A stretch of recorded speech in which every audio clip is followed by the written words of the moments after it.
Chapter 6. Sherlock Holmes Gives a Demonstration. "Now, Watson," said Holmes, rubbing his hands, "we have half an hour to ourselves. Let us make good use of it. My case is, as I have told you, almost complete, but we must not err on the side of over-confidence. Simple as the case seems now, there may be something deeper underlying it." "Simple?" I ejaculated. "Surely," said he, with something of the air of a clinical professor expounding to his class. "Just sit in the corner there, that your footprints may not complicate matters. Now, to work. In the first place, how did these folk come, and how did they go? The door has not been opened since last night. How of the window?" He carried the lamp across to it, muttering his observations aloud the while, but addressing them to himself rather than to me. "Window is snibbed on the inner side. Framework is solid. No hinges at the side. Let us open it. No water pipe near. Roof quite out of reach. Yet a man has mounted by the window. It rained a little last night. Here is the print of a foot in mould upon the sill. And here is a circular muddy mark, and here again upon the floor, and here again by the table. See here, Watson. This is really a very pretty demonstration." I looked at the round, well-defined, muddy discs. "That is not a footmark," said I. "It is something much more valuable to us. It is the impression of a wooden stump. You see here on the sill is the boot mark, a heavy boot with a broad metal heel, and beside it is the mark of the timber toe. It is the wooden-legged man, quite so. But there has been someone else, a very able and efficient ally. Could you scale that wall, Doctor?" I looked out of the open window. The moon still shone brightly on that angle of the house. We were a good 60 feet from the ground, and, look where I could see no foothold, nor as much as a crevice in the brickwork. "It is absolutely impossible," I answered. "Without aid, it is so. But suppose you had a friend up here who lowered you this good stout rope, which I see in the corner, securing one end of it to this great hook in the wall. Then I think if you were an active man, you might swarm up, wooden leg and all. You would depart, of course, in the same fashion, and your ally would draw up the rope, untie it from the hook, shut the window, snip it on the inside, and get away in the way that he originally came. As a minor point, it may be noted," he continued, fingering the rope, "that our wooden-legged friend, though a fair climber, was not a professional sailor. His hands were far from horny. My lens discloses more than one blood mark, especially towards the end of the rope, from which I gather that he slipped down with such velocity that he took the skin off his hands." "This is all very well," said I, "but the thing becomes more unintelligible than ever. How about this mysterious ally? How came he into the room?" "Yes, the ally," repeated Holmes pensively. "There are features of interest about this ally. He lifts the case from the regions of the commonplace. I fancy that this ally breaks fresh ground in the annals of crime in this country, though parallel cases suggest themselves from India, and, if my memory serves me, from Senegambia." "How came he here, then?" I reiterated. "The door is locked. The window is inaccessible. Was it through the chimney?" "The grate is much too small," he answered. "I had already considered that possibility." "How, then?" I persisted. "You will not apply my precept," he said, shaking his head. "How often have I said to you that when you have eliminated the impossible, whatever remains, however improbable, must be the truth? We know that he did not come through the door, the window, or the chimney. We also know that he could not have been concealed in the room, as there is no concealment possible. Whence, then, did he come?" "He came through the hole in the roof," I cried. "Of course he did. He must have done so. If you will have the kindness to hold the lamp for me, we shall now extend our researches to the room above, the secret room in which the treasure was found." He mounted the steps, and, seizing a rafter with either hand, he swung himself up into the garret. Then, lying on his face, he reached down for the lamp and held it while I followed him. The chamber in which we found ourselves was about 10 feet one way and 6 the other. The floor was formed by the rafters, with thin lath and plaster between, so that in walking one had to step from beam to beam. The roof ran up to an apex and was evidently the inner shell of the true roof of the house. There was no furniture of any sort, and the accumulated dust of years lay thick upon the floor. "There you are, you see," said Sherlock Holmes, putting his hands against the sloping wall. "This is a trapdoor which leads out onto the roof. I can press it back, and here is the roof itself, sloping at a gentle angle. This, then, is the way by which number 1 entered. Let us see if we can find some other traces of his individuality." He held down the lamp to the floor, and as he did so, I saw for the second time that night a startled, surprised look come over his face. For myself, as I followed his gaze, my skin was cold under my clothes.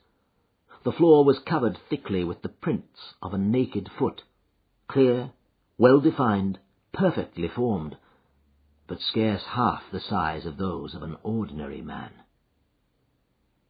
"Holmes," I said in a whisper, "a child has done this horrid thing."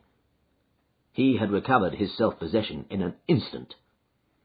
"I was staggered for the moment," he said, "but the thing is quite natural. My memory failed me, or I should have been able to foretell it. There is nothing more to be learned here. Let us go down."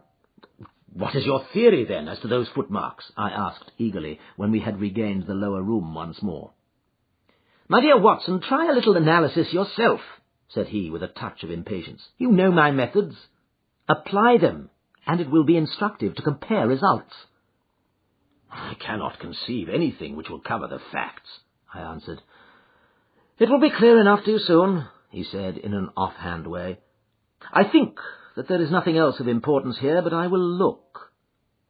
He whipped out his lens and a tape measure and hurried about the room on his knees, measuring, comparing, examining, with his long, thin nose only a few inches from the planks, and his beady eyes gleaming and deep-set like those of a bird.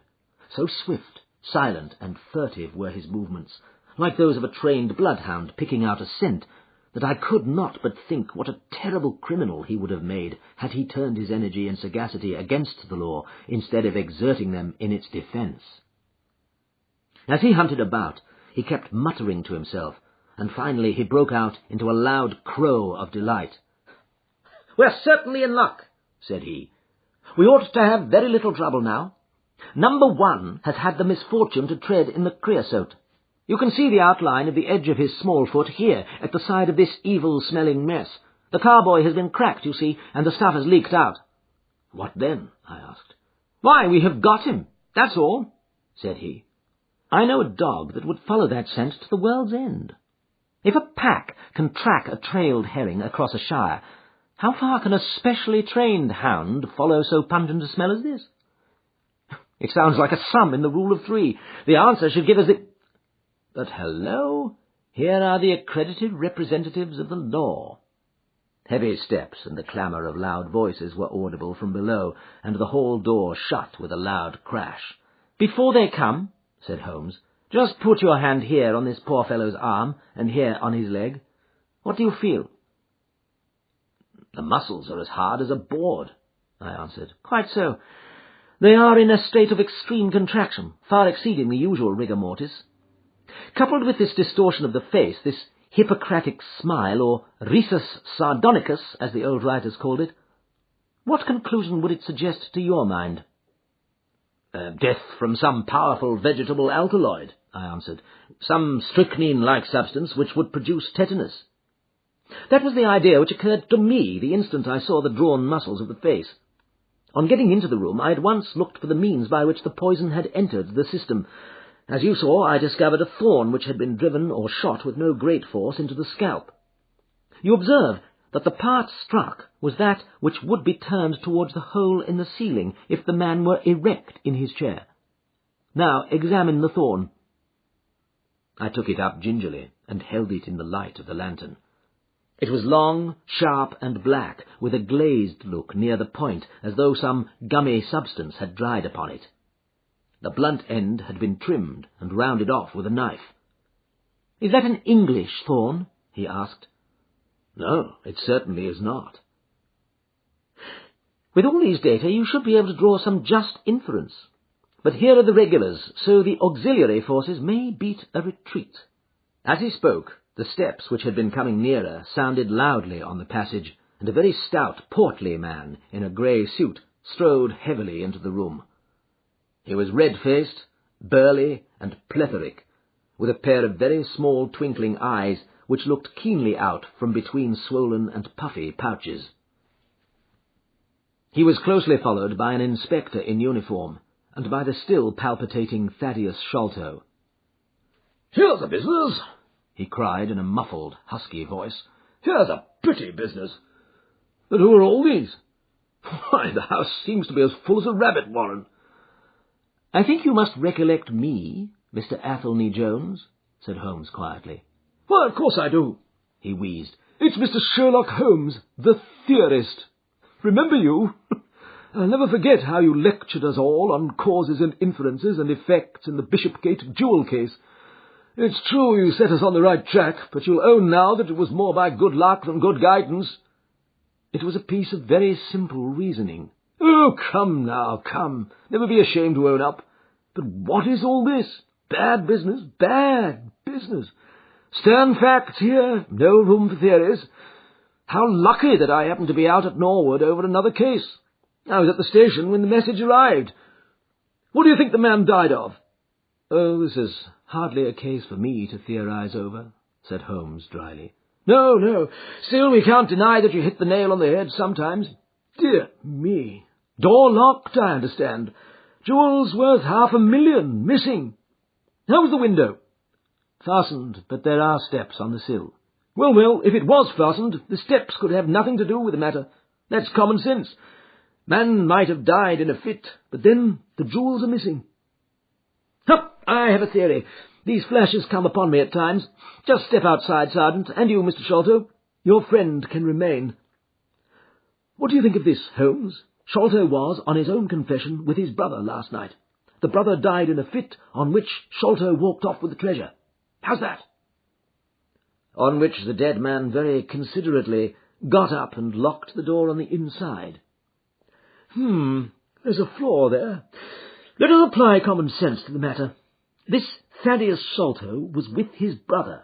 There was a quarrel, so much we know. The brother is dead, and the jewels are gone. So much also we know. No one saw the brother from the time Thaddeus left him. His bed had not been slept in. Thaddeus is evidently in a most disturbed state of mind. His appearance is, well, not attractive. You see that I am weaving my web round Thaddeus. The net begins to close upon him." "You're not quite in possession of the facts yet," said Holmes. "This splinter of wood, which I have every reason to believe to be poisoned, was in the man's scalp where you still see the mark. This card, inscribed as you see it, was on the table, and beside it lay this rather curious stone-headed instrument. How does all that fit into your theory?" "Confirms it in every respect," said the fat detective pompously. "House is full of Indian curiosities. Thaddeus brought this up, and if this splinter be poisonous, Thaddeus may as well have made murderous use of it as any other man. The card is some hocus-pocus, a blind as like as not. The only question is, how did he depart? Of course, here is a hole in the roof." With great activity, considering his bulk, he sprang up the steps and squeezed through into the garret, and immediately afterwards we heard his exulting voice proclaiming that he had found the trapdoor. "He can find something," remarked Holmes, shrugging his shoulders. "He has occasional glimmerings of reason. Il n'y a pas de sourds si incommodes que ceux qui ont de l'esprit." "You see," said Athelney Jones, reappearing down the steps again, "facts are better than theories after all. My view of the case is confirmed. There is a trapdoor communicating with the roof, and it is partly open. It was I who opened it." "Oh, indeed. You did notice it, then?" He seemed a little crestfallen at the discovery. "Well, whoever noticed it, it shows how our gentleman got away. Inspector?" "Yes, sir," from the passage. "Ask Mr. Sholto to step this way. Mr. Sholto, it is my duty to inform you that anything which you may say will be used against you. I arrest you in the Queen's name as being concerned in the death of your brother." "There now, didn't I tell you?" cried the poor little man, throwing out his hands and looking from one to the other of us. "Don't trouble yourself about it, Mr. Sholto," said Holmes. "I think that I can engage to clear you of the charge." "Don't promise too much, Mr. Theorist. Don't promise too much," snapped the detective. "You may find it a harder matter than you think." "Not only will I clear him, Mr. Jones, but I will make you a free present of the name and description of one of the two people who were in this room last night. His name, I have every reason to believe, is Jonathan Small. He is a poorly educated man, small, active, with his right leg off, and wearing a wooden stump which is worn away upon the inner side. His left boot has a coarse, square-toed sole with an iron band around the heel. He is a middle-aged man, much sunburnt, and has been a convict. These few indications may be of some assistance to you, coupled with the fact that there is a good deal of skin missing from the palm of his hand. The other man—" "The other man?" asked Athelney Jones in a sneering voice, but impressed none the less, as I could easily see, by the precision of the other's manner. "Is a rather curious person," said Sherlock Holmes, turning upon his heel. "I hope before very long to be able to introduce you to the pair of them. A word with you, Watson." He led me out to the head of the stair. "This unexpected occurrence," he said, "has caused us rather to lose sight of the original purpose of our journey." "I have just been thinking so," I answered. "It is not right that Miss Morstan should remain in this stricken house. No, you must escort her home. She lives with Mrs. Cecil Forrester in Lower Camberwell, so it is not very far.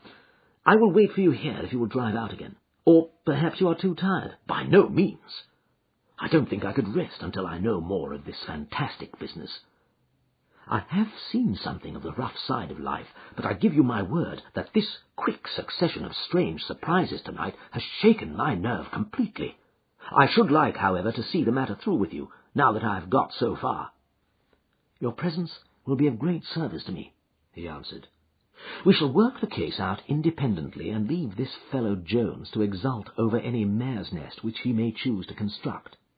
When you have dropped Miss Morstan, I wish you to go on to 3 Pinchin Lane, down near the water's edge at Lambeth. The third house on the right-hand side is a bird stuffer's. Sherman is the name. You will see a weasel holding a young rabbit in the window. Knock old Sherman up and tell him with my compliments that I want Toby at once. You will bring Toby back in the cab with you." "A dog, I suppose?" "Yes, a queer mongrel with a most amazing power of scent. I would rather have Toby's help than that of the whole detective force of London." "I shall bring him then," said I. "It is 1 now. I ought to be back before 3 if I can get a fresh horse. And I," said Holmes, "shall see what I can learn from Mrs. Bernstone and from the Indian servant, who, Mr. Thaddeus tells me, sleeps in the next garret. Then I shall study the great Jones's methods, and listen to his not too delicate sarcasms. Wir sind gewohnt, dass die Menschen verhohen, was sie nicht verstehen. Goethe is always pithy.